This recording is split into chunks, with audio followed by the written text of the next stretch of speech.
This is Channel 2 News, coverage you can count on.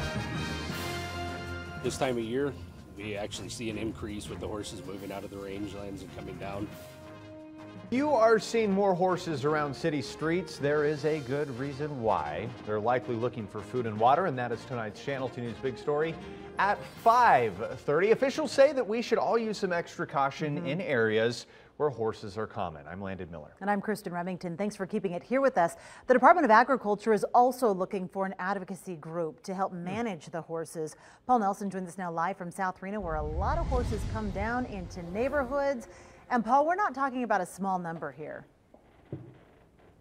No, we're not, Kristen. In fact, an estimated 2,600 feral horses live along the Virginia range. That stretches from Reno to Silver Springs and from Fernley to Carson City. As you can see, a lot of them like to hang out in areas like this, but some of them are finding their way onto busy streets and highways, and that's causing more crashes in some places.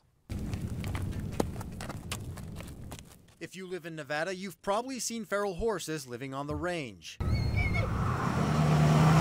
But some of them also like to share city neighborhoods with people. Oh, I think it's a great thing. I don't know of too many other places where you can go and just have wild horses show up in your front yard. While these horses seem to be right at home here, they're more common outside the developed areas, but more come into town this time of the year.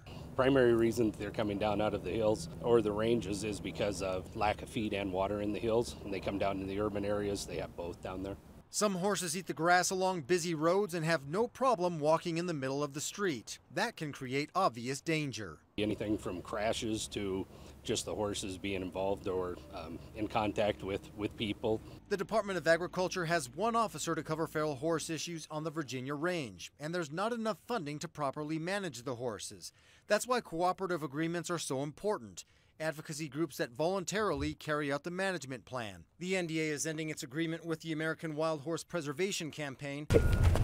Now it's looking for a new group to partner with. Somebody who has the tools and resources that needed to carry out the management plan and protect public safety. Residents in these areas say if you know the horses are around, just be alert.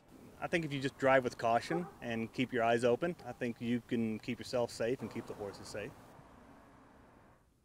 If you're wondering what the difference between feral horses and wild horses are, feral horses are under state jurisdictions, and they used to be domestic horses, or their ancestors were, and they still do have qualities of being domestic livestock. Now, wild horses, on the other hand, are under federal jurisdiction.